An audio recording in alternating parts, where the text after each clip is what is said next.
What I think about this inauguration. We're going to talk about that in a little bit. Do I still need to introduce myself? That's just a habit.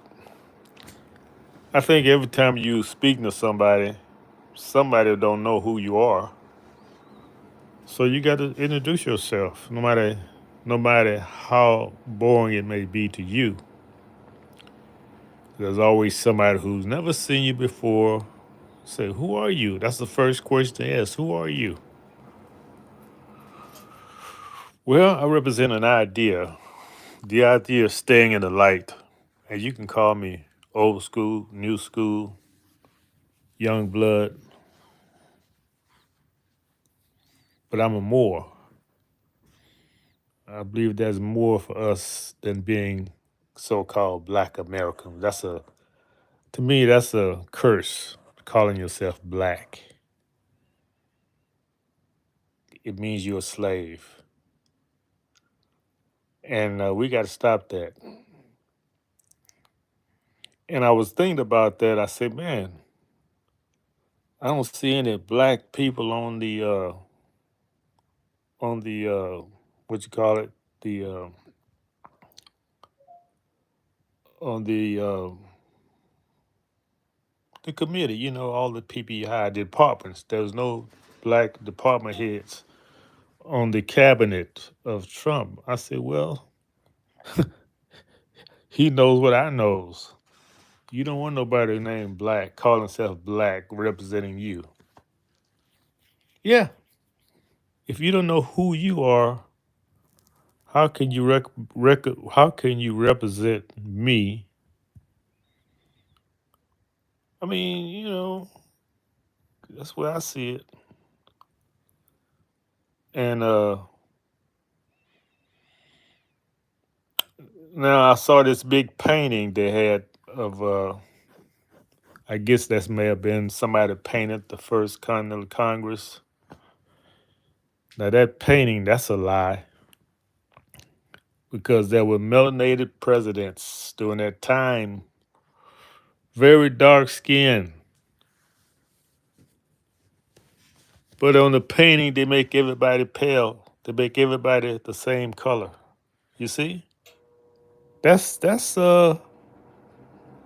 what you call a lie. And I hope Trump change this and start correcting some of the lies that has been told about this country. You wanted people to think it's an all white country so they don't have a part in it. No, no, no. This was a country, even the Constitution came from us. Yes, I said it, and I can prove it. I got the documents to prove it. They did not create no Constitution. They got that from the uh, Federation, our Federation, Indian Federation. I don't have much to say about it. I watched it. If you didn't watch it live, you missed it because when you're on the rerun on the tape, when they tape it, they took a lot. They took a lot of things out. I said, man, because I was looking to see some things again on the tape, the rewind. Man, they took it out. Interesting things I saw in live. So if when you ever have an opportunity to see something, see it live. Because when they show the uh, the tape version, there can be a lot of things taken out that they don't want you to see. But if you live, you gonna see it. That's one thing I know about. That's one thing I appreciate about watching something live, and I'm glad I did. All right, let's what you gonna talk about, old school? Well, I just want to make this main point. The main point of my video audio is this: these people can erase all of that happened on the January 6th committee. Now, this is what they did. They erased all the evidence that shows they was making up the whole thing. Destroyed the evidence that showed them being guilty of lying. And it proved their guilt. To prove their guilt, they exonerated or pardoned in advance all the people who was part of the J6 committee, who sent those people to jail for over 3 years. Now, if you're innocent, why do you want to pardon somebody? Why do you want to erase the tapes of what really happened? Now, I say all that to say this. They do that for themselves, to protect themselves. What do you think happened as far as us, the original people? What do you think they did as far as our history? Do you think it possibly could have been erased, changed? Do you think that may have happened since there was such an agenda to eliminate us? Most definitely it was done.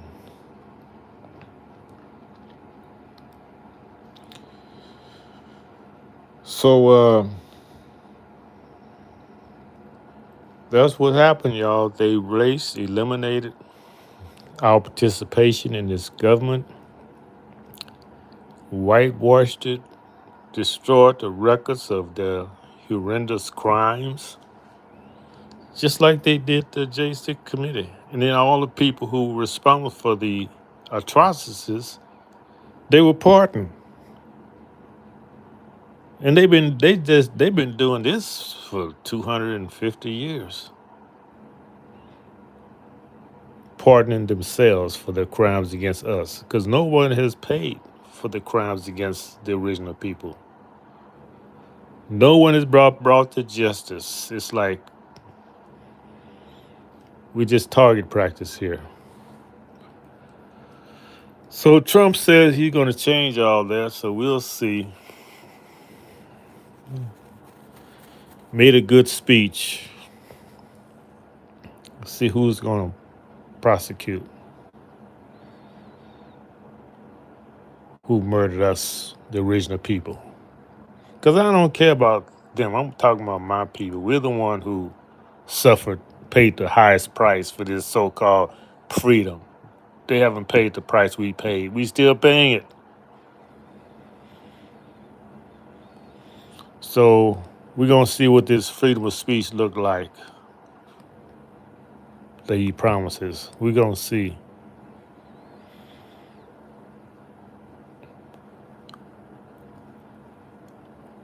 And yeah. Okay, that's all I had to talk about. And we'll see you next time. Peace to the tribes. And curse you too, Elizabeth. Whatever you said about me that was bad, I put it back on you. Whatever you said about me, I multiplied against you. Because why would you be sending me nasty comments? I don't even know you. You don't know me. Shame on you. Peace to the Moors.